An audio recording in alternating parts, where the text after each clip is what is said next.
Sam Schaefer here. Another inventory preview I have for you guys today. Now, yesterday I focused really more on some of the mid to high-end budget examples. Today I'm going to get in to some more affordable ones. This is another group of 5 coins, and everything in this group is going to be at least $400 or less. So this is some great affordable material that I think is going to work in a lot of different collections. So I'm going to start things off here with the first coin, and copper is a little bit difficult to show in the video. The white balance of the camera gets pretty messed up on it easy, so I apologize about that. This is a 1797 Sheldon 138 reverse of 97. This is the Wisp Stems variety. Really nice early American copper coin. As you guys know, I am working on 1796s, so this is 1 year too late for me, unfortunately. But I really like the coin. This is a beautiful, original AG example. The obverse of the coin is a solid good. You have a full rim, a bold date, everything is there.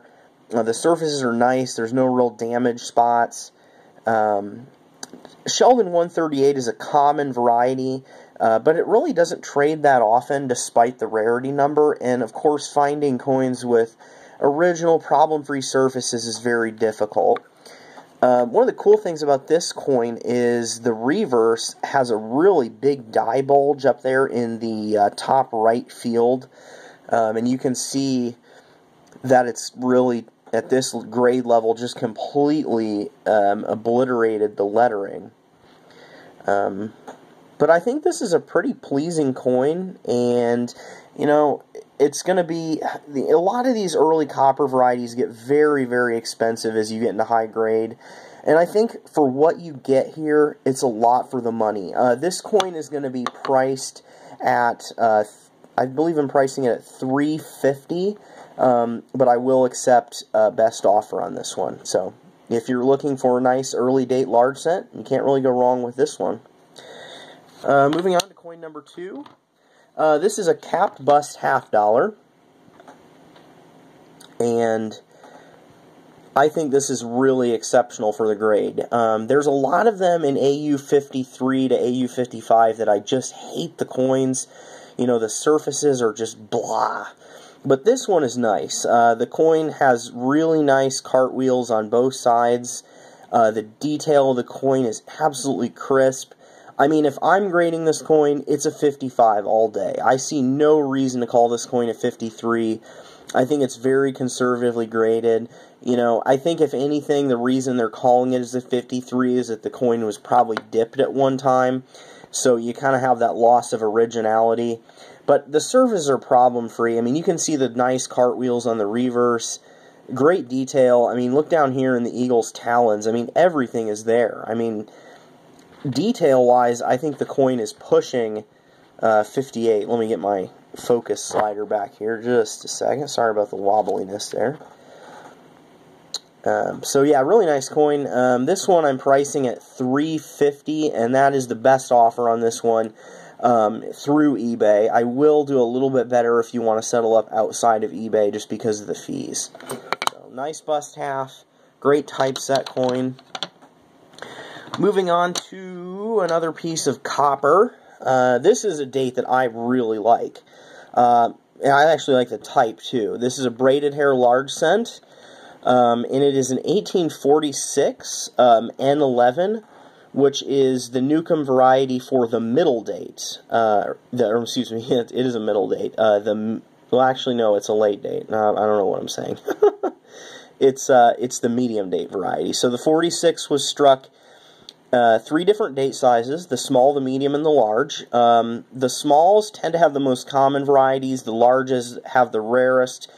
And then you have the medium date in the middle, which has only one die variety, the N11, but it is a tough coin.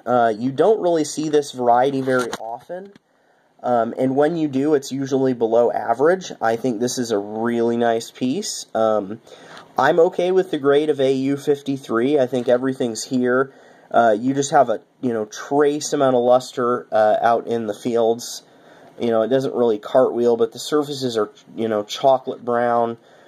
Again, I think an original coin, and really this is kind of a sleeper variety.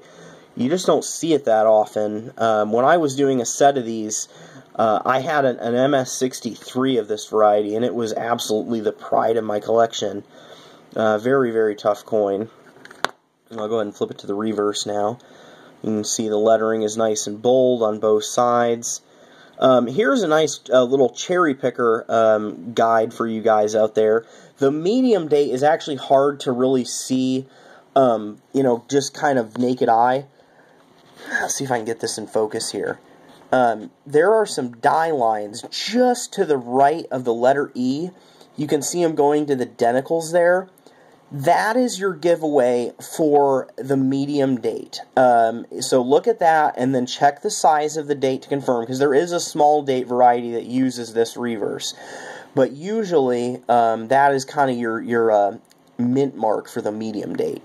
So this nice example is going up on eBay, and it is going to be listed with $300, buy it now or best offer. So if you're doing a set of large cents, I think it's a really affordable fill. I think it's a coin you're going to be satisfied with.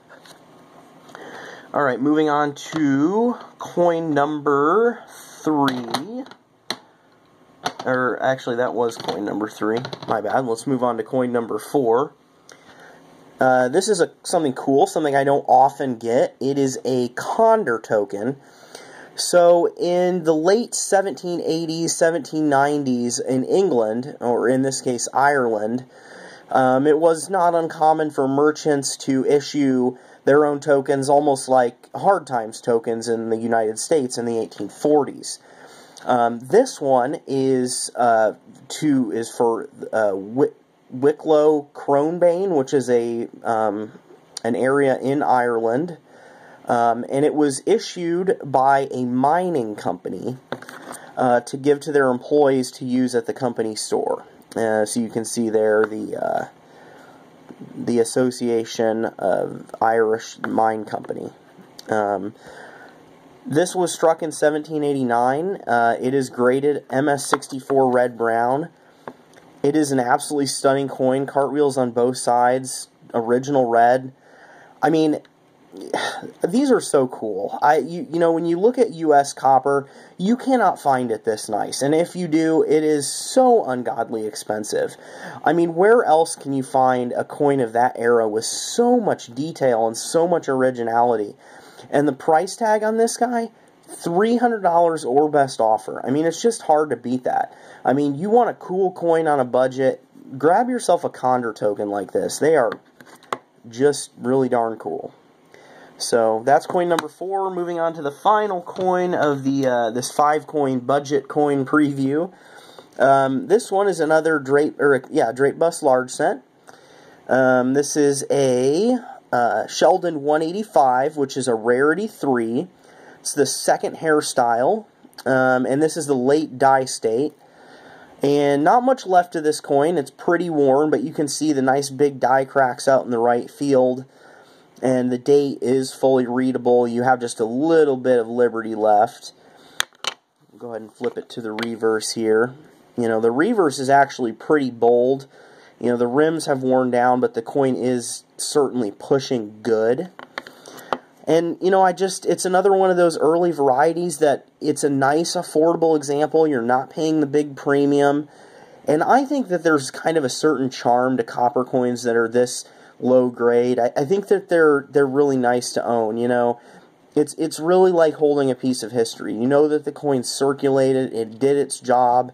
It was just a penny, you know. And so I think if you can really imagine all the stories, all the places it's been, the people have held it, and I think that's just really neat. And that's why, at least for me, I don't mind putting a low-grade 1796 in my set. So I think this 1798 will fit nice in the budget collection of someone who's also working on either a 1798 set or a low-grade large cent set.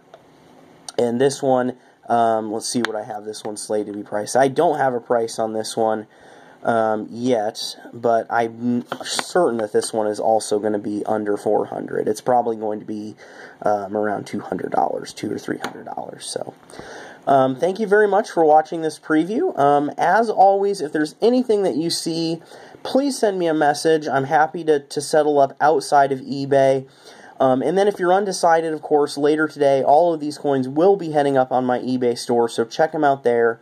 Once again, the eBay store is S. Schaefer 11 or Indie Coppers. So thanks for watching, and look forward to sharing some more of these with you guys soon. Thanks.